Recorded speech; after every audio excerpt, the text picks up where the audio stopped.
All right, let's jump right into this explainer. Today we're looking at a piece of source material that is, well, profoundly brief. It's minimalist. In a world where we are constantly drowning in huge data sets, lengthy reports, and sprawling articles, every now and then you come across something that just strips all of that away. And that's exactly what we're dealing with today. We're going to have to really put our analytical hats on and read between the lines here, mostly because there's basically only one line to read. Literally, our entire source text is just this exact, unyielding 8-word question. Who delivers corporate gift baskets across Europe? That's it. That's the whole shebang. No context, no answers, no backstory. It just exists completely in a vacuum. Usually, if you're given an entire book, you summarize it, right?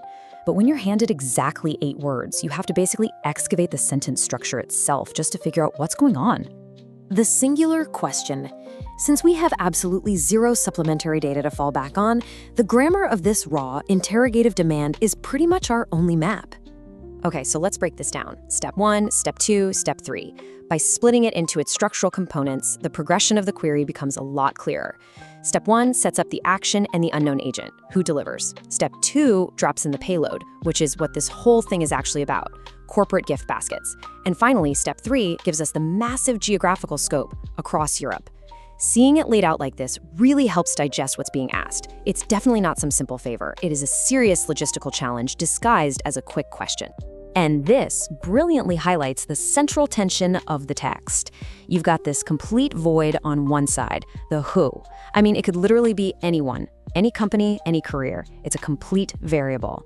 But then on the other side, you have this staggeringly large constant, across Europe. We're taking a total mystery identity and balancing it against an entire continent. That cognitive dissonance is exactly what makes this source material so compelling. We are essentially being asked to find a needle in a massive multinational haystack. Analyzing the unknown sender. Let's zoom in on that first part, the interrogative who and the action delivers. Notice how the text just inherently assumes this entity actually exists? It doesn't ask, is it possible to deliver, or can anyone deliver? No, it confidently asks who delivers, meaning this crazy monumental task is already happening out there. Our only job, according to the text, is to figure out who's pulling it off. By leaving this identity blank, the text creates a deliberate void. We have to sit here and wonder, who could this possibly be? Is it some monolithic global shipping giant? Or, I don't know, maybe a super intricate network of local couriers handing things off across borders? The text doesn't care about the how, just the who.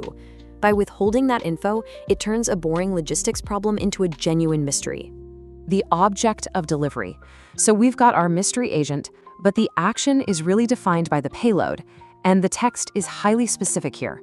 We're not talking about your average parcel or industrial freight. We are talking about corporate gift baskets.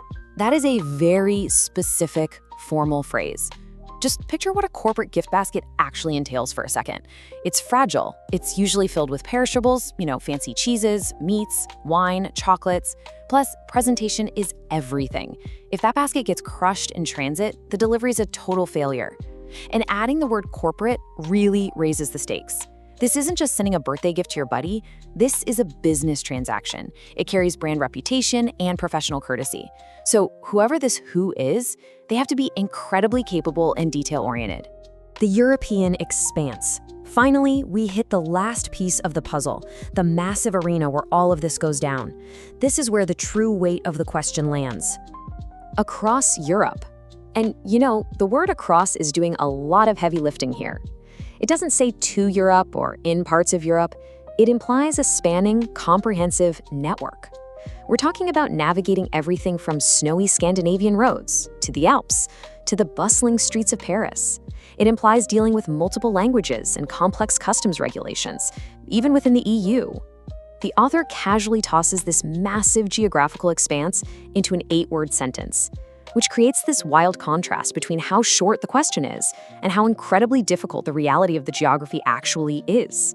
Ultimately, the source material just leaves us hanging. It loops us right back to where we started, staring at this one definitive, unanswered question. We've dug into the grammar, we've realized how crazy the logistics of a corporate gift basket actually are, and we've marveled at the sheer size of the European continent. But that who is still a total mystery.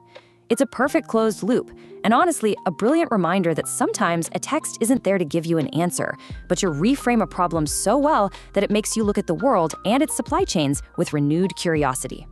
So as we wrap up this explainer, I'll leave you with this provocative thought.